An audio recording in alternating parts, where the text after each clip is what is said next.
हिंद दोस्तों, स्वागत है आप सभी का एक और नई वीडियो में। आज वीडियो में बात करेंगे आरआरबी एनटीपीसी एग्जाम में जो क्वेश्चन जीके में पूछे गए हैं उनके पीवाईक्यू की। क्या पेपर का लेवल हार्ड आता है या पेपर का लेवल लो आता है, इस वीडियो में जानेंगे पेपर का लेवल कैसा आता है। मोस्ट इंपोर्टेंट क्वेश्चन करने वाले हैं जीके के।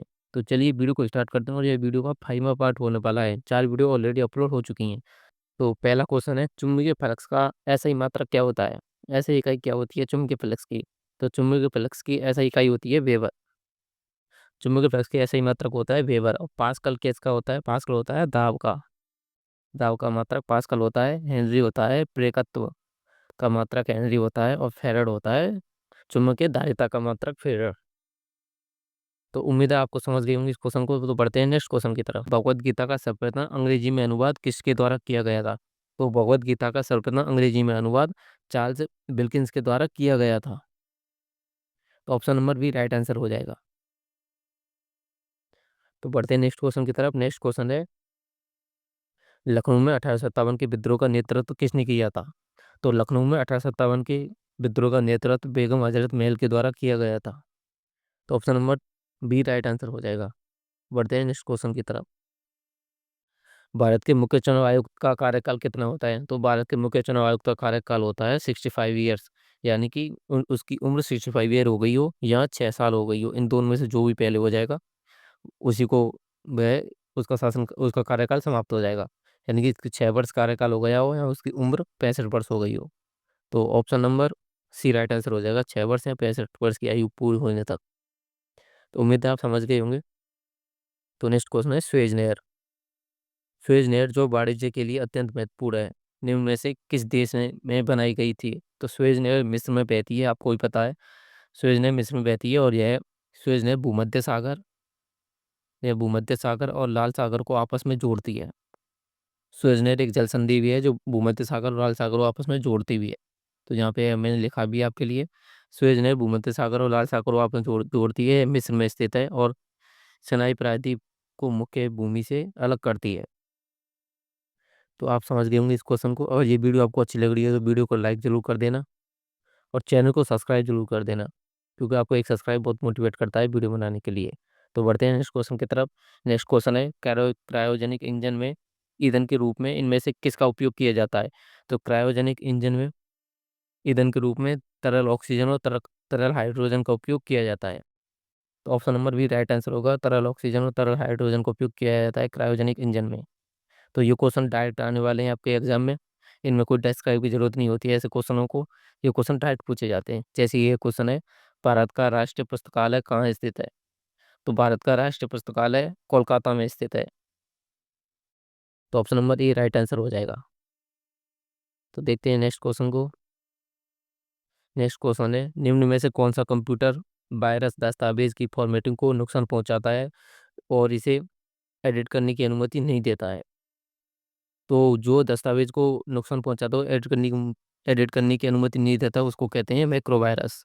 Option number B right answer हो जाएगा। ये बहुत इंपॉर्टेंट क्वेश्चन है क्योंकि वायरस से आज के क्वेश्चन पूछे जा रहे हैं एग्जाम में। तो देखते हैं नेक्स्ट क्वेश्चन को। तो एक ईवी किसके बराबर होती है? यह कंप्यूटर में आपने एमबी, जीबी, उनसे रिलेटेड है। तो एक ईवी किसके बराबर होती है? तो एक ईवी बराबर होती है 1024 पीवी के बराबर। मैं आपको बताऊं ना, पहले एमबी, एमबी के बाद आती है एमबी के बाद आती है जीबी, जीबी के बाद आती है टीवी, और टीवी के बाद आती है एक पीवी, और पीवी के बाद आती है एक ईवी। तो एक ईवी में जैसे जैसे 1024 एमबी मिलकर एक जीबी बनती है, और जैसे 1024 जीबी मिलकर एक टीवी बनती है, और जिस प्रकार 1024 पीवी मिलकर एक ईवी बनाते हैं। तो आप समझ गए होंगे 1024 पीवी बराबर होती है एक ईवी। तो आप समझ गए होंगे इस क्वेश्चन को। ये वीडियो अच्छी लगी तो आप वीडियो को लाइक जरूर कर देना। तो बढ़ते हैं नेक्स्ट क्वेश्चन की तरफ। निम्नलिखित में से कौन सी उन 3 नदियों में से एक नहीं है जिनका पारस्परिक प्रभाव उत्तर भारतीय मैदानों के निर्माण के लिए उत्तरदायी है? तो पहला पहला ऑप्शन है सिंधु, गंगा और ब्रह्मपुत्र। ये तीनों उत्तर भारत में बहती हैं, और गोदावरी दक्षिण भारत में बहने वाली एक नदी है। तो option number D right answer हो जाएगा। तो बढ़ते हैं नेक्स्ट क्वेश्चन की तरफ। ये देखो, ये डायरेक्ट क्वेश्चन आ गया एग्जाम में, डायरेक्ट आने वाला क्वेश्चन है। इसमें कोई डिस्क्राइब की जरूरत नहीं है, इसको पहले पहले क्वेश्चन पढ़ो। भारत का पहला पोशाक संग्रहालय किस राज्य में स्थित है? भारत का पहला पोशाक संग्रहालय स्थित है गोवा में। तो option number A right answer हो जाएगा। बढ़ते हैं नेक्स्ट क्वेश्चन की तरफ। वाहनों में रियर व्यू यानी कि पीछे का दृश्य देखने के लिए वाहनों में पीछे का रियर व्यू विंग मिरर के रूप में किस प्रकार के दर्पण का उपयोग किया जाता है? तो पीछे का दृश्य देखने के लिए पीछे का जब जब बड़ी चीज को छोटे के रूप में देखा जाता है तो उसमें उत्तल दर्पण का यूज किया जाता है। जब बड़ी चीज को छोटे के रूप में देखा जाता है उत्तल दर्पण, जब छोटी चीज को बड़े के रूप में देखा जाता है तो उसमें यूज करते हैं अवतल दर्पण। आप समझ गए होंगे इस क्वेश्चन को। तो option number D right answer हो जाएगा। तो बढ़ते हैं नेक्स्ट क्वेश्चन की तरफ।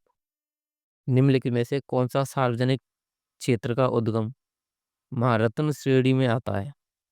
मतलब इनमें से कौन सा है जो महारत्न श्रेणी में आता है? तो आईओसीएल है जो महारत्न की श्रेणी में आता है। आईओसीएल की फुल फॉर्म होती है इंडियन ऑयल कॉर्पोरेशन लिमिटेड। मैंने यहाँ लिखी हुई है आपके लिए, यहाँ आप देख सकते हो Indian oil corporation limited, IOCL. और ये महारत्न की श्रेणी में आता है। नेक्स्ट क्वेश्चन देखते हैं। किस ताप पर जल का घनत्व अधिकतम होता है? तो आप जानते हैं कि 4 डिग्री सेंटीग्रेड पर जल का घनत्व अधिकतम होता है। और अब फ़ारेनहाइट में पूछे तो 39 डिग्री फ़ारेनहाइट पर जल का घनत्व अधिकतम होता है। लेकिन ये आपने केल्विन में पूछी है तो केल्विन हो जाएगा 277 केल्विन पर जल का घनत्व अधिकतम होता है। Option number C right answer हो जाएगा। आप समझ गए होंगे, आप कन्वर्ट करना जानते होंगे कि सेंटीग्रेड को केल्विन में कैसे इंटरचेंज करते हैं। आपको यदि नहीं पता है तो कमेंट कर देना कि कन्वर्ट कर आप कन्वर्ट कमेंट कर देना। मैं आपको बता दूंगा एक वीडियो में, 2-3 मिनट की वीडियो बना के बता दूंगा कि सेंटीग्रेड को फ़ारेनहाइट में कैसे कन्वर्ट करते हैं, फ़ारेनहाइट को केल्विन में कैसे, या केल्विन को सेंटीग्रेड में कैसे। मैं आपको सभी को बता दूंगा एक फॉर्मूले से। तो देखते हैं नेक्स्ट क्वेश्चन की तरफ। 1947 से पहले 26 जनवरी को किस रूप में जाना था? ये देखो मोस्ट इंपॉर्टेंट क्वेश्चन। 1947 से पहले 26 जनवरी को किसके रूप में जाना जाता था? तो 1947 से पहले 26 जनवरी को स्वतंत्रता दिवस के रूप में जाना जाता था। लेकिन 1947 के बाद 26 जनवरी को गणतंत्र दिवस के रूप में जाना जाता है।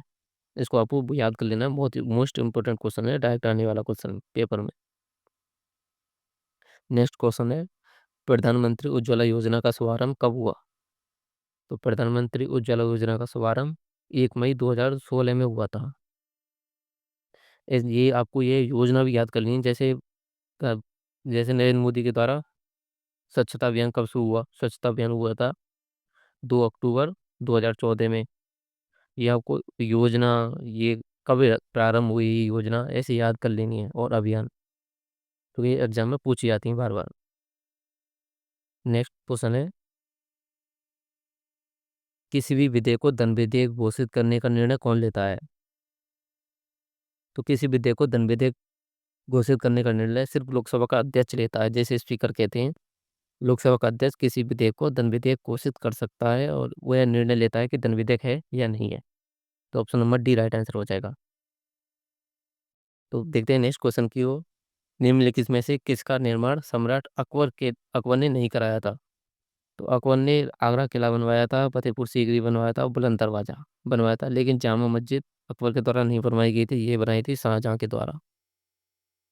तो option number C right answer हो जाएगा। तो बढ़ते हैं नेक्स्ट क्वेश्चन की तरफ। ग्रेनाइट चट्टानें किस प्रकार की चट्टानें हैं?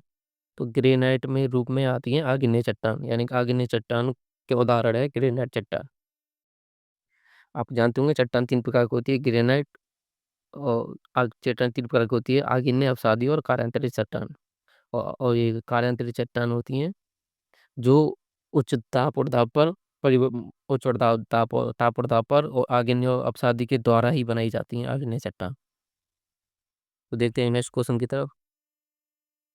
नेक्स्ट क्वेश्चन है, सुंदरबन का डेल्टा निम्नलिखित में से किस नदियों द्वारा निर्मित किया था? तो आप जानते हो कि यहाँ से गंगा नदी आती है, तो इधर से आती है ब्रह्मपुत्र नदी, तो इनके द्वारा सुंदरबन डेल्टा बनाया जाता है। तो यह गंगा और Brahmaputra, option number B right answer होगा। गंगा और ब्रह्मपुत्र के द्वारा सुंदरबन डेल्टा बनाया जाता है। नेक्स्ट क्वेश्चन है, ब्लैंक के बाद भारत में आर्थिक सर्वेक्षण को केंद्रीय बजट से अलग कर दिया गया है। तो मतलब इनमें से कौन सी सन है? 1964 के बाद। 1964 के बाद भारत में आर्थिक सर्वेक्षण को केंद्रीय बजट से अलग कर दिया गया था। तो option number C right answer हो जाएगा। तो नेक्स्ट क्वेश्चन है, भारतीय संविधान में फर्स्ट पास्ट द पोस्ट यानी कि सर्वाधिक मत प्राप्त व्यक्ति की विजय, यानी कि और इसको कहते हैं अग्रता ही विजेता मतलब कि जिसकी जितनी ज्यादा पोस्ट होंगी वही जीतेगा, का प्रावधान किस संविधान से अंगीकृत है, यानी किस संविधान से लिया गया है? तो ये लिया है ब्रिटेन के संविधान से लिया गया कि अग्रता ही विजेता।